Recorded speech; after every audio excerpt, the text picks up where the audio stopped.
अध्याय 9। खुशहाल गांव और समृद्ध शहर। लोहार की दुकान पर प्रभाकर प्रभाकर लोहारों को काम करते देख रहा था। एक छोटी सी बेंच पर कुल्हाड़ी और हंसिए जैसे कुछ औजार बेचने के लिए रखे थे।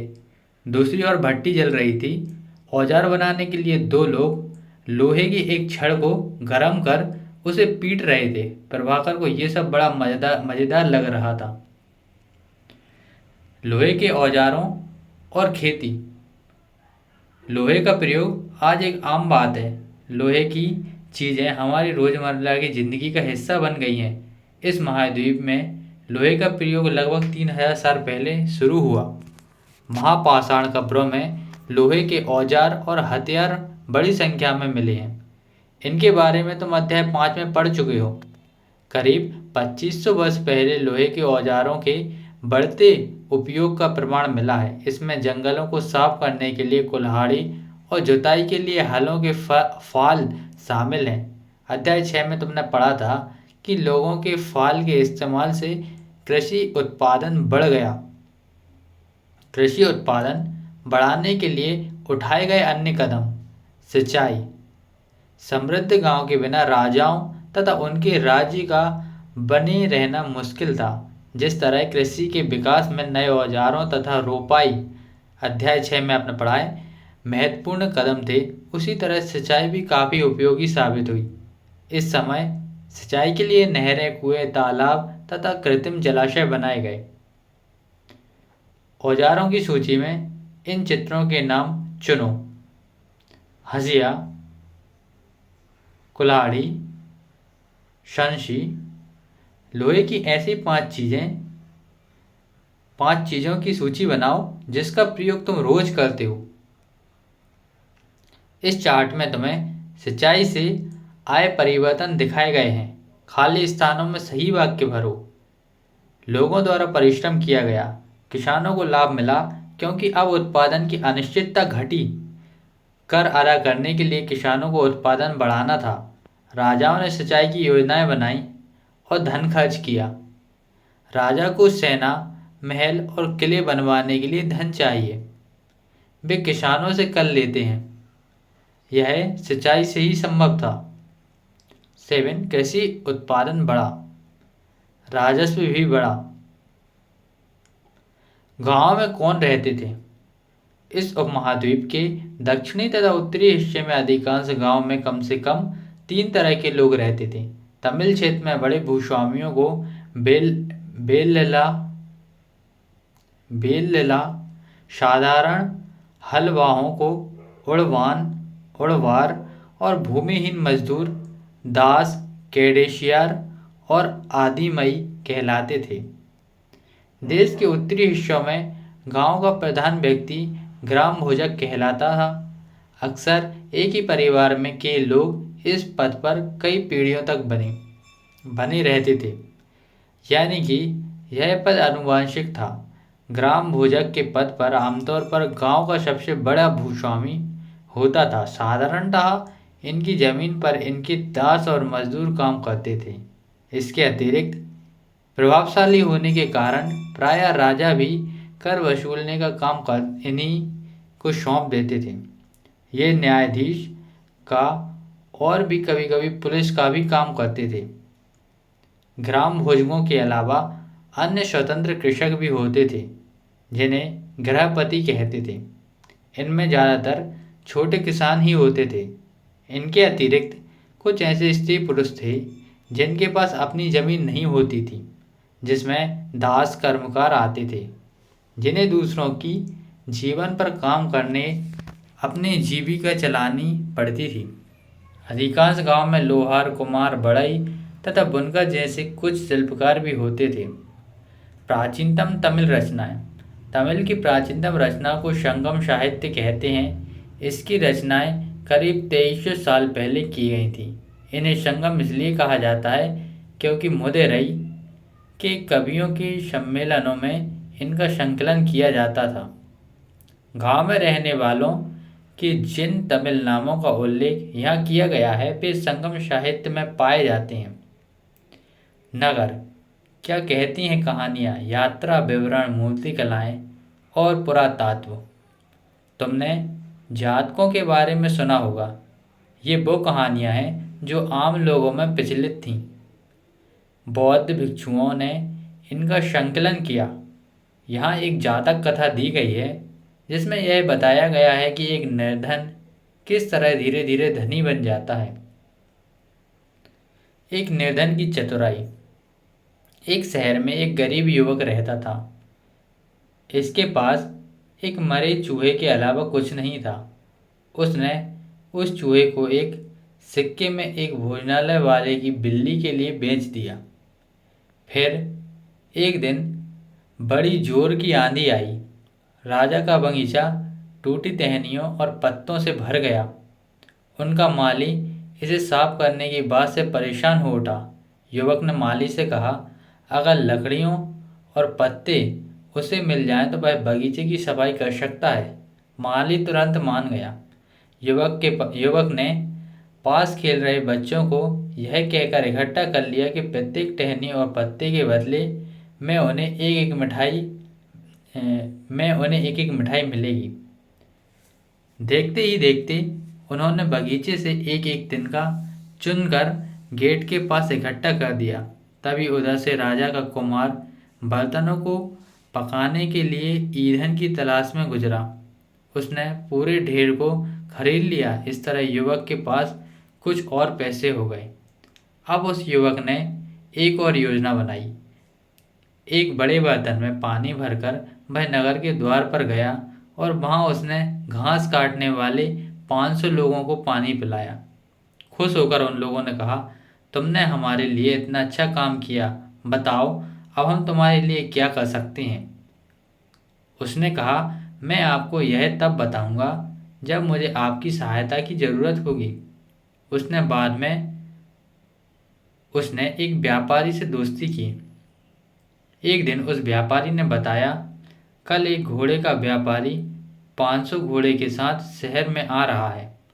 यह सुनकर उस युवक ने उन घास काटने वालों के पास जाकर कहा, कृपया तुम सब एक एक घास का गट्ठर मुझे दो और अपनी घास तब तक मत बेचो जब तक मेरी ना बिक जाए। उन्होंने उसे घास के 500 गट्ठर दे दिए। जब घोड़े के व्यापारी को कहीं भी घास ना मिली तो उसने इस युवक की घास 1000 सिक्के में खरीद ली। इस कहानी में आए व्यक्तियों के व्यवसायों की सूची बनाओ। प्रत्येक के लिए यह तय करो कि वे का शहर में, खा गांव में या फिर गा शहर तथा गांव में रहते हैं। घोड़े का व्यापारी शहर में क्यों आया होगा? क्या महिलाएं कहानियों में बताए व्यवसायों को अपना सकती हैं? उत्तर के कारण बताओ। प्राचीन नगरों में जीवन के बारे में हमें कुछ अन्य स्रोतों से भी पता चल सकता है।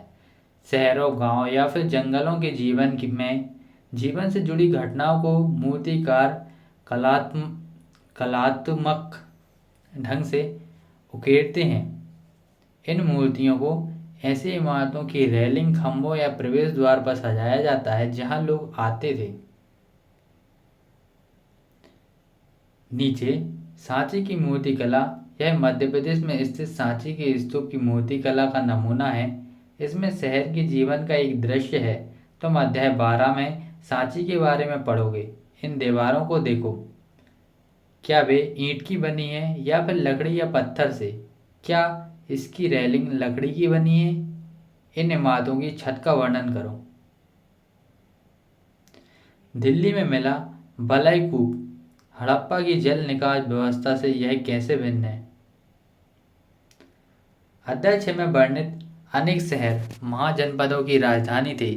जैसे कि तुमने पढ़ा, इनमें से कुछ शहर परकोटे से घिरे होते थे। जैसे कि तुम ऊपर के चित्र में देख रहे हो, अनेक शहरों में बलयकूप मिले हैं। ये बलयकूप गुसलखाने, नाली या कूड़ेदान के लिए प्रयुक्त होते थे। प्रायः ये बलयकूप लोगों के घरों में होते थे। महलों, बाजारों या आम घरों के अवशेष बहुत कम मिले हैं। संभवतः लकड़ी, मिट्टी व कच्ची ईंटों या छप्पर से बने होने के कारण ये ज़्यादा समय तक टिक ना पाए हों। भविष्य में पुरातात्विद इनकी खोज कर सकते हैं। प्राचीन शहर के बारे में वहाँ गए नाविकों तथा यात्रियों के विवरणों द्वारा भी पता चलता है। ऐसा ही एक विस्तृत विवरण किसी अज्ञात यूनानी नाविक का है, जिन जिन पत्तनों पर बह गया उन सभी के बारे में उसने लिखा है। मानचित्र 7 में भरूच ढूंढो।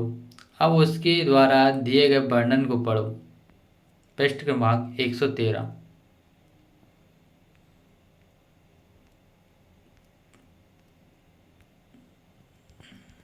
पृष्ठ क्रमांक 113 आगे देखेंगे अपन। अब ये पढ़ते हैं। बेरी गाजा, भरूच का यूनानी नाम की कहानी।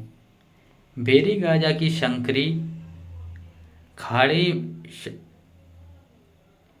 बेरी गाजा की सकरी खाड़ी में समुद्र से आने वालों के लिए नाव चला पाना बहुत मुश्किल होता है। राजा के द्वारा नियुक्त कुशल और अनुभवी स्थानीय मछुआरे ही यहाँ जहाज ला सकते थे। वेरी गाजा में शराब, तावा, टिन, सीसा, मूंग, फोराज, कपड़े, सोने और चांदी के सिक्के का आयात होता था। हिमालय की जड़ी बूटियां, हाथी दांत, गोमेद, कार्निलियन, सूती कपड़ा, रेशम तथा इत्र यहाँ के निर्यात किए जाते थे। राजा के लिए व्यापारी विशेष उपहार लाते थे। इनमें चांदी के बर्तन, गायक, किशोर, सुंदर औरतें, अच्छी शराब और उत्कृष्ट महीन कपड़े शामिल थे। बेरी गाजा से आयात और निर्यात होने वाली चीज़ों की सूची बनाओ। 2 ऐसी चीज़ें बताओ जिनका उपयोग हड़प्पा युग में नहीं होता था। सिक्के। पृष्ठ 90 पर दी गई कहानी में तुमने देखा कि किस तरह सिक्कों के आधार पर संपत्ति का मूल्यांकन किया गया। पुरातात्विदों को इस युग में हजारों सिक्के मिले हैं। सबसे पुराने आहाज सिक्के थे जो करीब 500 साल चले। इसका चित्र नीचे दिया गया है।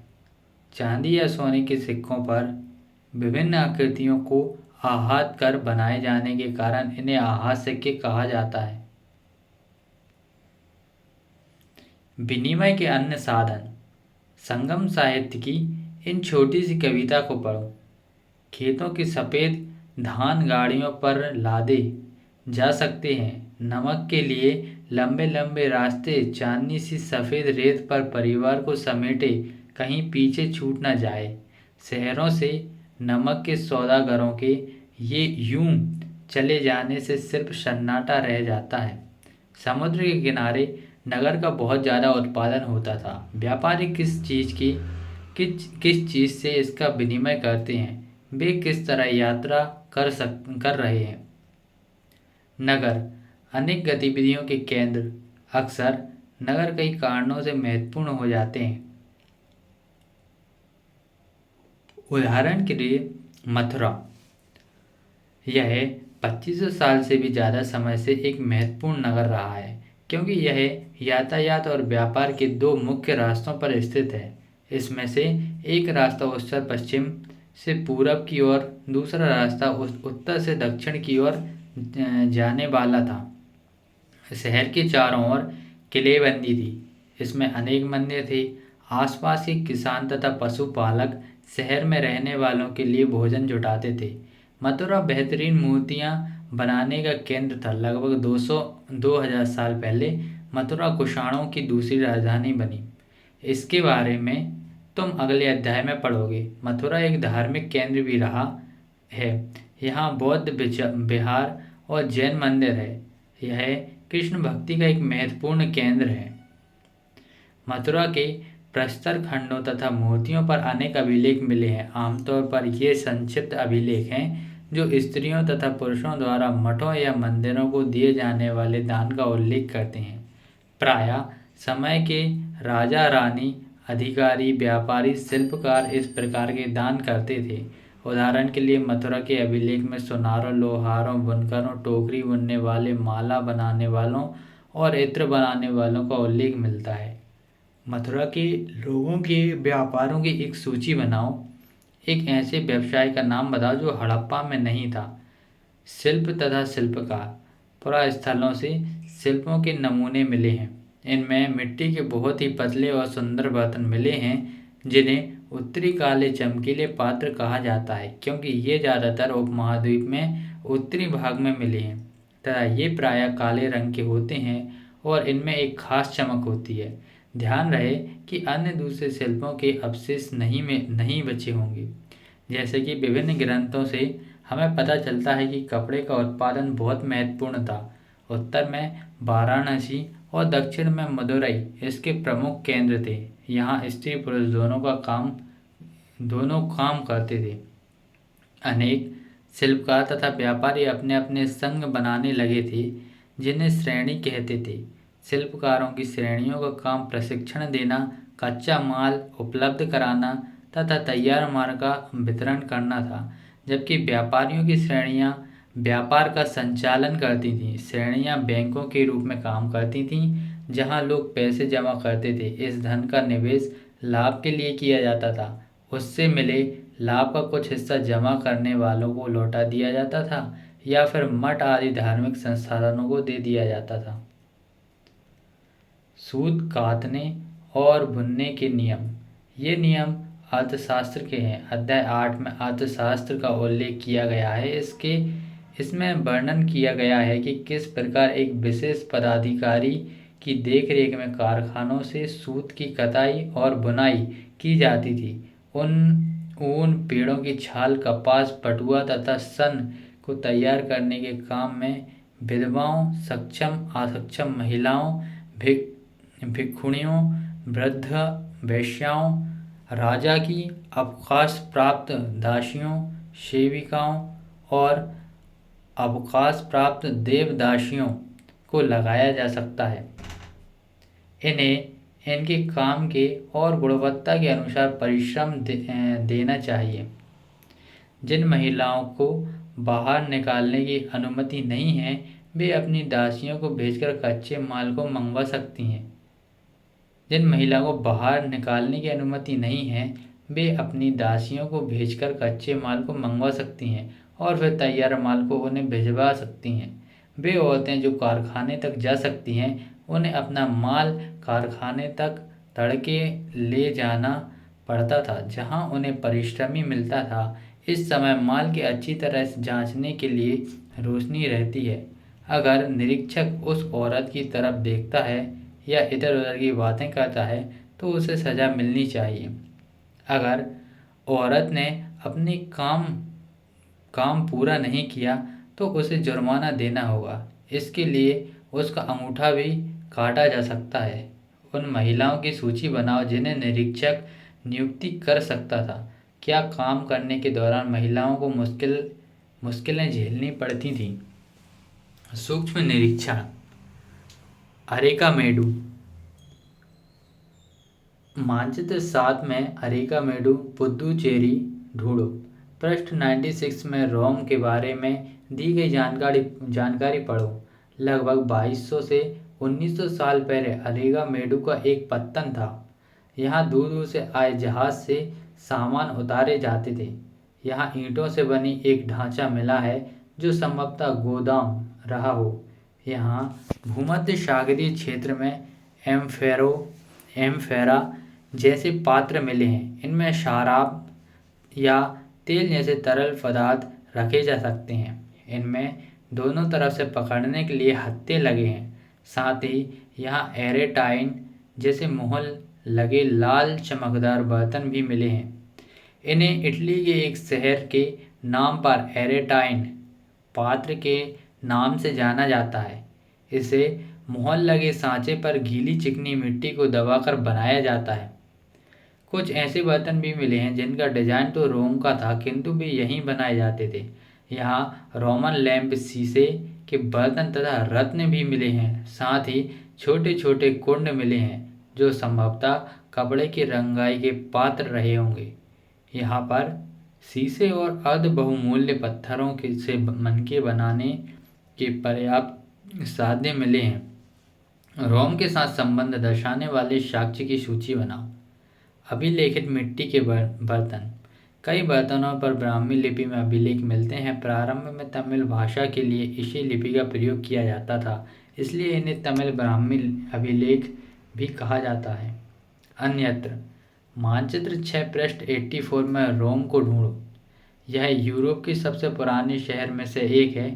इसका विकास लगभग तभी हुआ जब गंगा के मैदान के शहर बस रहे थे। रोम एक बहुत बड़े साम्राज्य की राजधानी था। यह यूरोप, उत्तरी अफ्रीका तथा पश्चिमी एशिया तक फैला साम्राज्य था। इसके सबसे महत्वपूर्ण शासकों में से एक अगस्टस ने करीब 2000 साल पहले शासन किया था। उसने कहा था कि रोम ईंटों का शहर था, जैसे मैंने संगमरमर का बनवाया। अगस्टक और उसके बाद के शासकों ने कई मंदिर तथा महल भी बनवाए। अगस्टक ने बड़े बड़े रंगमंडल एम्फीथिएटर बनवाए। इसमें चारों तरफ दर्शकों के बैठने की सीढ़ीनुमा जगहें होती थीं। यहाँ लोग विभिन्न प्रकार के कार्यक्रम देख सकते थे। उन्होंने स्नानागार भी बनवाए, जहाँ स्त्रियां तथा पुरुष के लिए अलग अलग समय निर्धारित थे।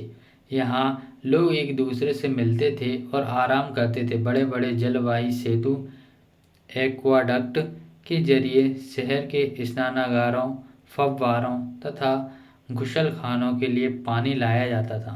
ये देखिए एक्वाडक्ट। ये बड़े बड़े खुले रंगमंडल, एम्फीथिएटर और जलवाही सेतु इतने दिनों तक कैसे बचे रहे? कल्पना करो, तुम बेरी गाजा में रहते हो और पत्तन देखने निकले हो। तुमको क्या क्या देखने को मिलेगा? उपयोगी शब्द लोहा, गांव, सिंचाई, संगम, नहर, नगर, बलयकूप, पत्तन श्रेणी। महत्वपूर्ण तिथियां। उपमहाद्वीप में लोहे के प्रयोग की शुरुआत करीब 3000 साल पहले। लोहे के प्रयोग से बढ़ोतरी, नगर आहार सिक्के करीब 2500 साल पहले। संगम साहित्य की रचना की शुरुआत करीब 2300 साल पहले। अरिका मेडु का पत्तन करीब 2200 तथा 1900 साल पहले।